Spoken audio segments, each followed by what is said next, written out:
Steve's narrative, as it accelerates, benefits from more time rather than less. That said, the fortune cookie scene in the restaurant and the scene when Bev goes to her old house and another woman is living there who is by no means what she appears. If you're wise, you'll run, dear, run. Because to stay will mean worse than your death. We're as good as anything in night one. I worry about you, Bevy. I worry a lot. Norman Cabrera did the Al Marsh corpse when Beverly goes back to her home and the old woman turns into the corpse of her father. I had to do the whole upper body cast, which is one of the most grueling things that an actor can do. They tried to crazy glue mealy worms to my face, actually live worms jiggling on my face. But we couldn't get them to stick. So we had to lose. Y tus trailers, visita mi canal. When you get on some sets, you can tell that it's done in a way that's going to make it look good on camera, but it doesn't really look that great up close. Not the case with this set. Stand by the picture. Inside that set, you really felt like you were underground and in some sort of sewer system. Okay, we're there. Okay, record. The set was awesome. Just kind of transformed you and took you to another place. Who's missing? Stan. Oh, no. There was a scene where Stan got pulled aside from the group with Henry and Belch. Hi, kid. I guess you're the first. I got a chance to confront Ben Heller, and you felt like, oh, this is it now. He's a dead man. I felt that little segment came closest to encapsulating what Henry Bowers was capable of. I want you to think about that before you die. Belch, the guy that gets pulled in the pipe, the lower half of him is a dummy so that they can fold, because it's kind of hard to fold yourself over like he does. When they told me how I was going to die and the dimensions of the pipe, I started stretching. So I'm just in there trying to get my head to my knees so that I could fit in there. And one of the stunt coordinators said, "You're not going to be able to do it. I can't do it." I wanted to do my own stunts, but they're like, no, it's an explosion.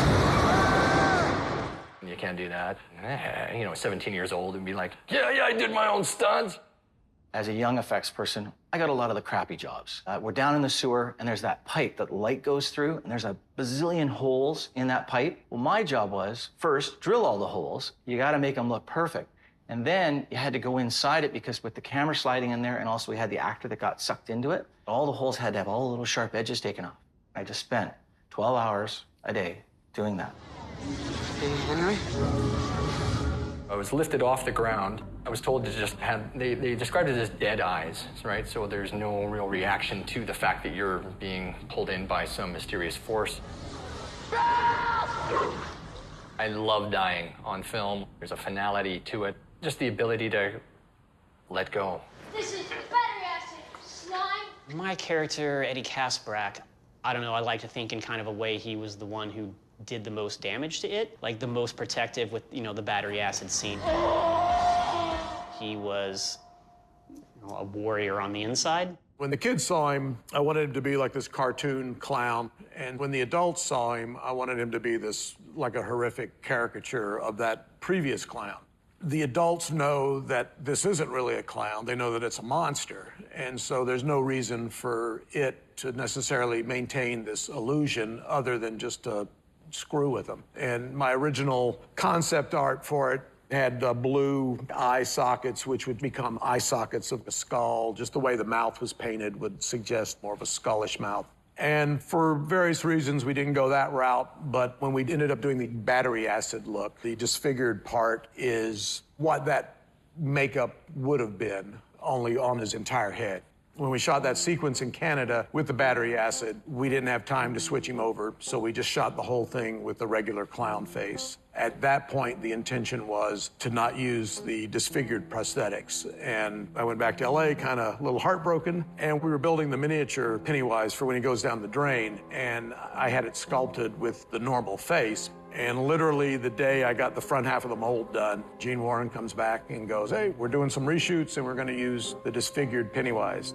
Now I had to take a life cast of his quarter-scale head and do like a tiny prosthetic to make it look like the disfigured Pennywise. To Tim's credit, the only reason that makeup, even though it's a heavier makeup, is in the movie is because he had seen the prosthetics and he volunteered to wear it for the day that we shot it. I love the fact that we really got to work with Tim in that scene. Stan, no!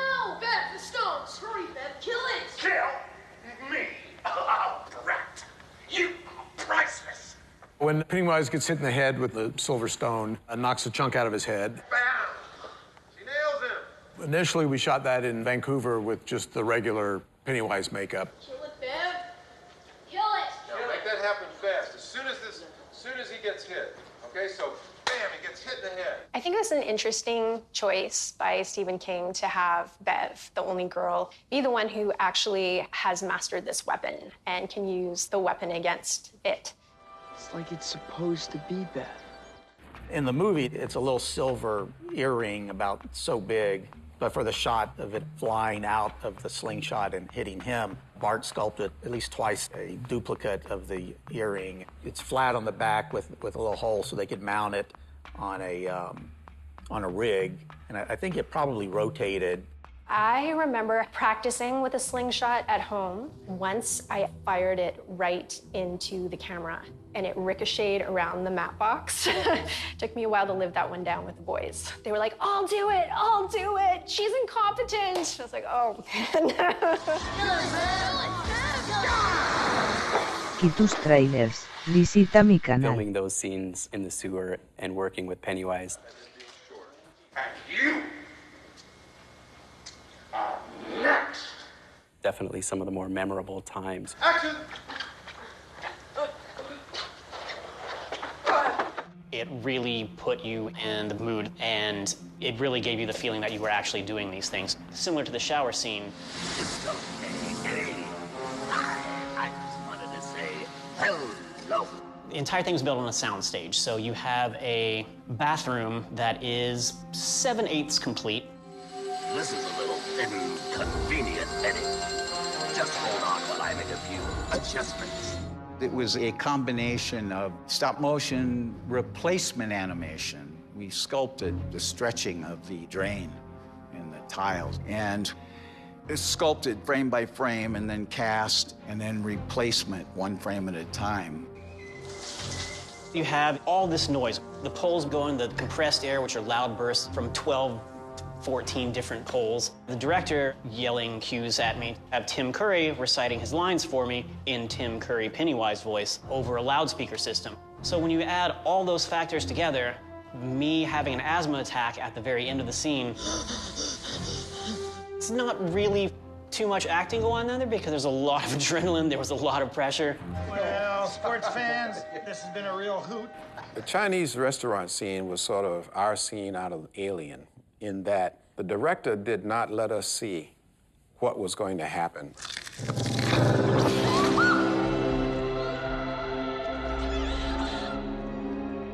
First of all, you have to remember you have all these actors sitting around who have known each other for years. Ritter and I were very naughty. Poor Tommy, the director, I think wanted to really kill both of us. We were back in that time, so we're always relating to each other in character as childhood friends. And Annette, who is so sweet and such a dear heart and such a nice girl, has got such a raucous sense of humor. I mean, we were just outrageous.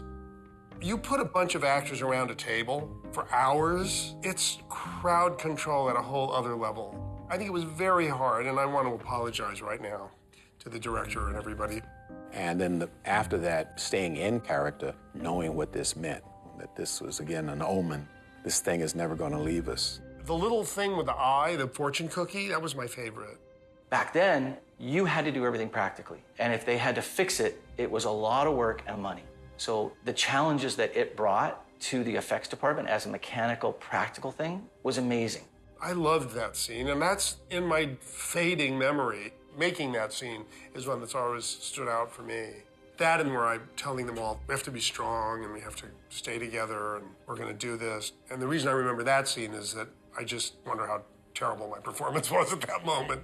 I've been afraid to revisit it because I don't want to know. For years, I've been getting paid to scare people. But I'm the one who's been scared. I was just always afraid, oh God, was I as hokey as I thought I was?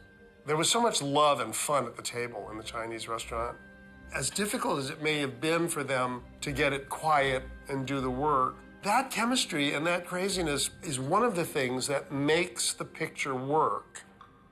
I was responsible for Stan's head in the fridge. Sorry, I'm late. We were building the stuff in Burbank and then flying up to Vancouver. And so I had a big trunk that I would carry the Pennywise wigs and the various prosthetics. You'd go through customs, and typically they would open it up and, you know, what's all this stuff? So I'm going through this time with the severed head in it. So I'm like, you know, oh, this ought to be funny.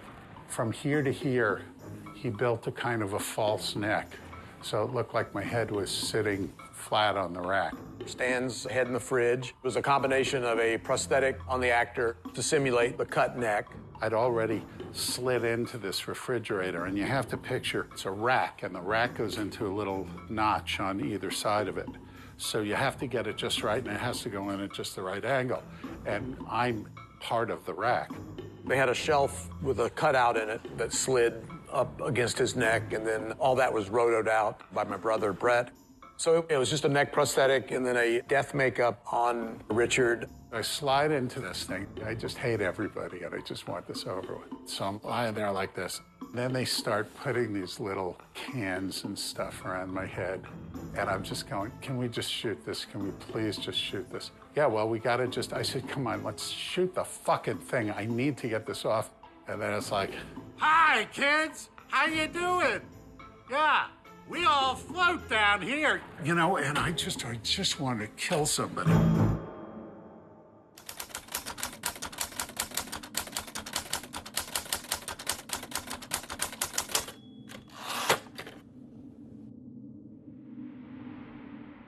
When I read the novel, all 1,000 pages of it, I remember going, what? All this and it's a fucking spider? Damn it, hell. Oh, man, come on. You can do better than that rubber spider. Oh, I was a little let down, to be frank. And you're talking to someone who really loves that novel. If I had had one scene that I would have put in that I think is one of Steve's great sequences, it was where they build the underground clubhouse and use it as a smoke hole and hallucinate it as this extraterrestrial arrival eons ago. And I think it would have added to the narrative in just straight out storytelling and maybe directed the spider into the junk pile. The one thing I loathed was what they did with him at the end. They made him into this awful plastic spider. I believe in a good theory, but I don't believe in you! Which wasn't scary at all. And I got over that and thought, okay, it's a spider.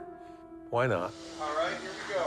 Because it's so much more than that in the end, and there's this cosmic struggle in space or space-time or Bill's mind or somebody's mind.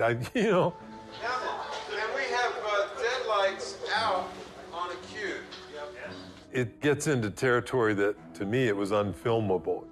Okay, and the entire creature is going to breathe a little for me, right? Here we go. I think it has to breathe a little heavier than that. John Thomas, sharper moves. So I think we were all a little bit like, okay, now we're in a monster movie. Now we're going to be fighting this big toy. Somebody rear back with their fist, John. That's it. More of that. It culminates in a struggle between humans and giant spider. All right, fine. Our challenge, of course, was to come up with a creature that looks incredible, only we had champagne ideas and a beer budget. Look at this masterful piece. Look at it. Look at this. Aaron Sims. He's the man. No, Joey. that's a bad sculpture. Very bad. Oh, no, it's not. Aaron's doing his magic. It was me and a colleague and friend, Joey Orozco, which was creating the spider that would be in the climax of the show. Look what he's doing. I'm fucking it up. Look at it. Hey, this is for family television. Okay. No, we got to edit that now. Going into it, I guess subconsciously, I didn't want people to just go, oh, it's just a spider. You know, when we read the script, I thought it was going to be a spider. This is like, I know, but you spider-like creature. But it's so fucking great. I didn't want it to be just a big black widow or a tarantula. Yeah, well, I got, here, look, here. This is the mouth, and these are the little focals, the mandibles. It's spider-like, but it was never intended to be a spider. The design evolved, so there was a lot of different designs that were created. Some were more spider-like, that felt they were very grounded to an earthbound spider. What we ended up going with is something that felt otherworldly. If you actually delivered a giant spider The two effects guys on the picture, John and Gene. living in a cave, it took the film from this frightening, heady picture to a Ray Harryhausen action-adventure. But that's what the script called for, so we did whatever we thought we could do for the time and money, and we built a stop-motion spider. It was Bart who created the model, did a masterful job, and it was beautiful. And I signed off on that. Well, I don't want to point too many fingers. For some reason, I think the spider gets a lot of grief that I don't think it deserves. When the crew came up from Los Angeles and they got it out to assemble the spider, there was this kind of, oh, by the way, the spider as planned was unwieldy. The physics of it were just such that we couldn't make that happen. It was just too heavy. It was collapsing under its own weight. You're assembling something that doesn't look anything like we agreed upon. 1 day before it goes on set, we're here working through. And now I'm just supposed to shoot it? Well, the answer was, yeah. That's show business. You don't have any more time. You've got to do this. Hold him up there, hold him up. Right arm in. So make it look the best you can. Drop! Cut! Ace. So I tell people, say, hey, I could have been fighting a turtle in outer space. Would you like that better? I thought the spider was fantastic, to tell you the truth. The way it looked in the shop was really cool. We had 12 weeks to build it. Unfortunately, the shooting of the spider was literally the last 2 days of filming. All right, take it up to 100. Okay. I think a lot of times for time constraints on set or for whatever reason, Spread the hands out slowly. Cut. the director can't get the shots or doesn't shoot it to its full potential. What we built and delivered was capable of a lot more than what's seen in the film.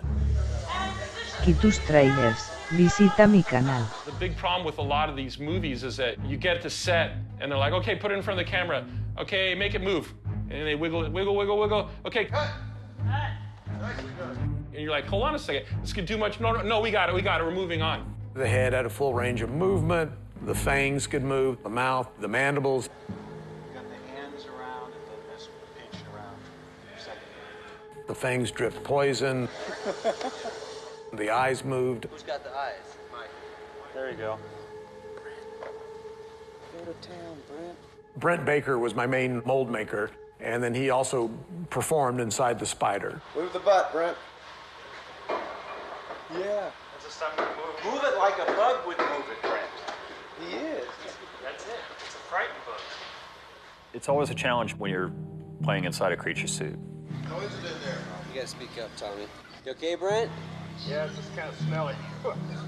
They would insert me through the rear of the spider and pull out the abdomen and slide me up into it. He was also inside the spider when they flipped it over, but it had these metal ribs around it, and those we hadn't thought to pad. The take then is action. You will overlap.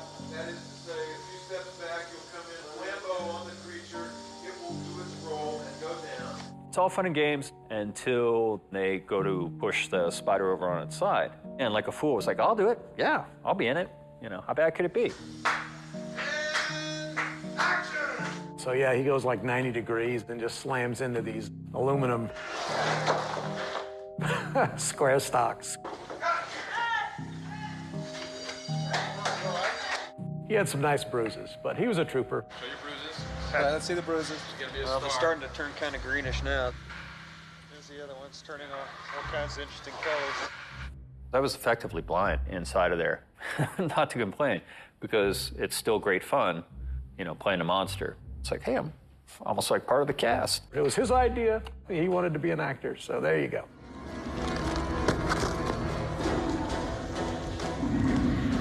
There's a couple of close-ups of the spider that for some reason they shot it at like 50, 60 frames a second, maybe even slower. to where it's barely perceived that it's moving.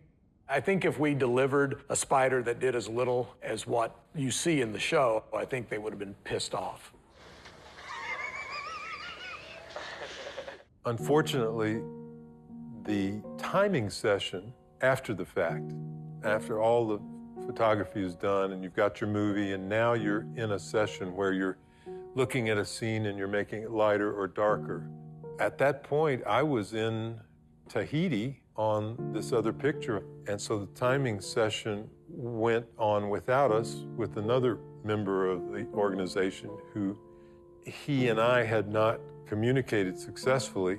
So it was lit up pretty brightly. You saw everything. And I was dismayed, and it was out there before I could correct it. I would go back and correct it now if I could. Okay, and roll 555 out the 4. 555 George, Baker 20 mark. 555 Baker 4 mark. I kept saying there has to be a weakness based in fear, not in physical strength that's inside Eddie. What is the secret that he has not been able to tell anyone, including these people? We're now crawling through the tunnel towards what will be the spider. And that day, I'm saying to Tommy, what are we gonna do about Eddie? And Eddie's fatal flaw, his big fear. He hasn't confessed. We know what's going to happen to him moments after this. Push Dennis closer to the monster, please. Ready? Dennis's face is blocked. Yeah, go back up into that. And then, action!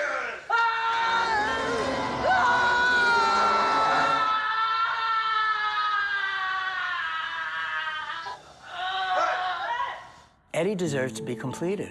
So I said to him at lunch before we shot the scene, what if he's just a virgin? That's it. Finished. Well, I can't help you with that, pal, but thanks for sharing. Richie, let him talk. We all saw how uncomfortable, awkward, and really strange it is to, not really strange, it's not really strange at all, it's a choice, but how society reacts to people that aren't sexual. And Eddie was not. I could never sleep with somebody that I didn't love. And I've never really loved anyone. Except you guys. And 1, 2, 3, go! There are things I wouldn't have done had I had the ability to see in retrospect, was the revelation of it as the spider. Had I been around, I would have come up with something involving Pennywise.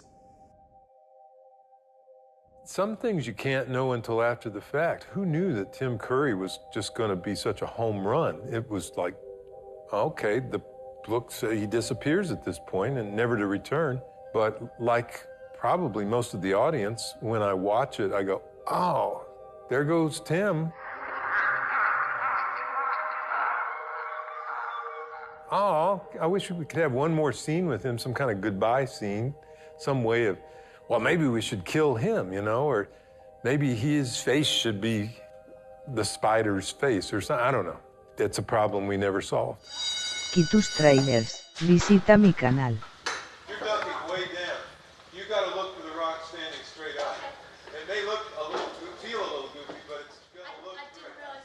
I guess after Beverly wounds the spider with the slingshot and the rock and it walks away, when they came upon him in that last bit, had that been Tim Curry again, mortally wounded, I think that might have been a more satisfying ending because you were just so invested in Tim as that villain at that point. It would have been nice had we been able to solve it, because I agree that the story drops Pennywise, and he's such an endearing character, he deserved a better exit. All right, bring it to a climax now.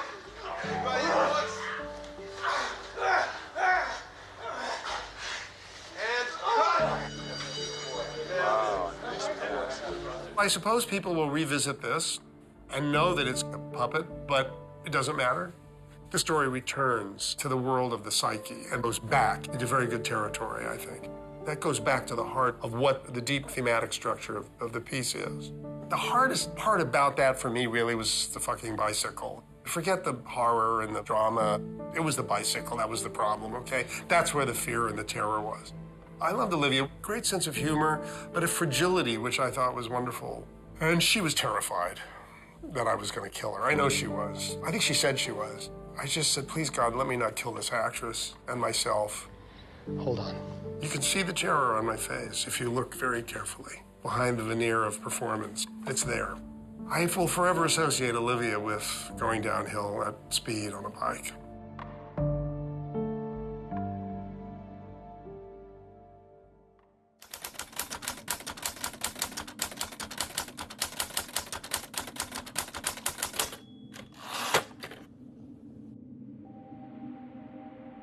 Alan and I went down to the agency to meet with Steven and show him the picture.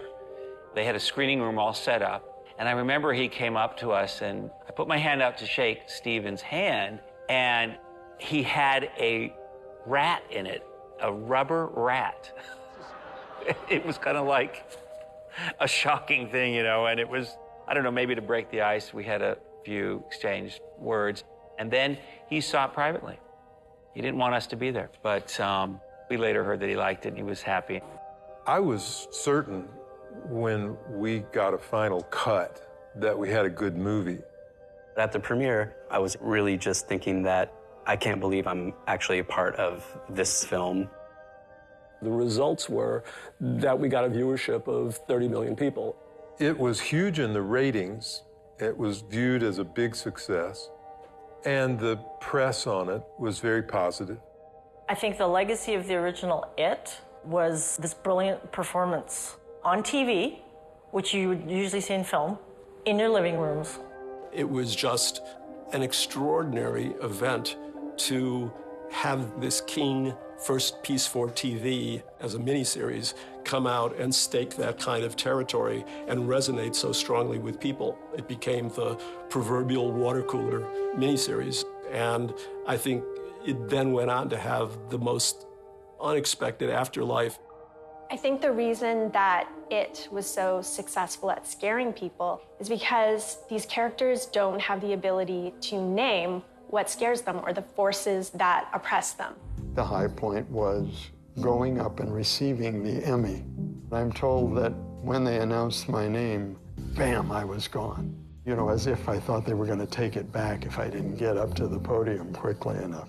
He just made magic with that score.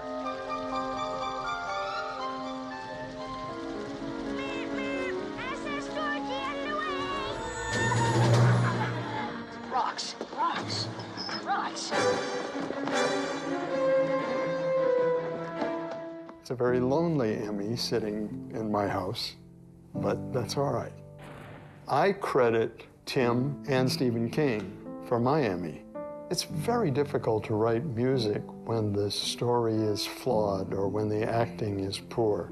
When the story is, I mean, that great and the performances are that good, that all adds up to any department's Emmy. You're elevated by those performances in that story. One of the reasons that I think it's a cult favorite is because of Tim Curry and the clown. He's everything. He is the poster. He's on T-shirts. Pop culture has taken ownership of this miniseries. Without the benefit of any CGI, just balls to the walls talent, Tim nailed it in a way that you say it and people say Tim Curry.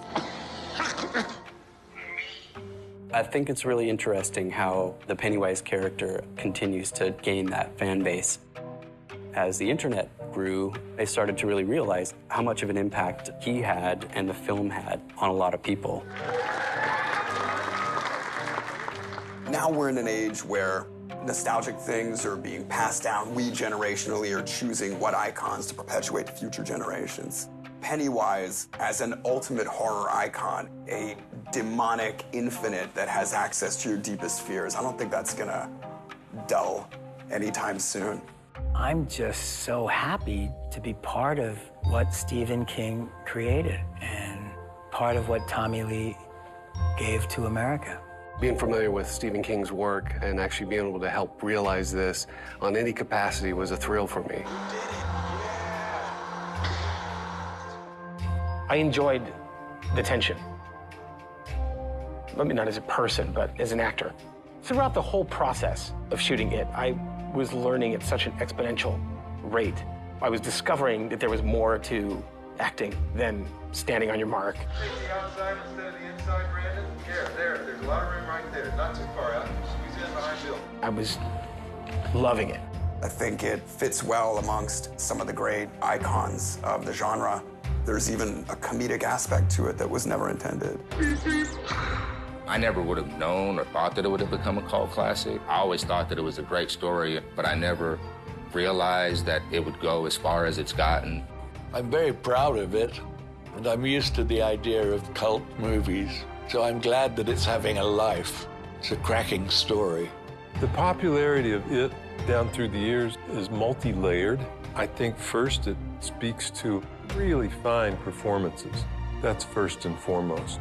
A good story as the foundation, a great script, at least in night one, competent directing. That's a formula for something that will be viewed more than once among those who consider it a favorite. They'll watch it again. Down here we all throw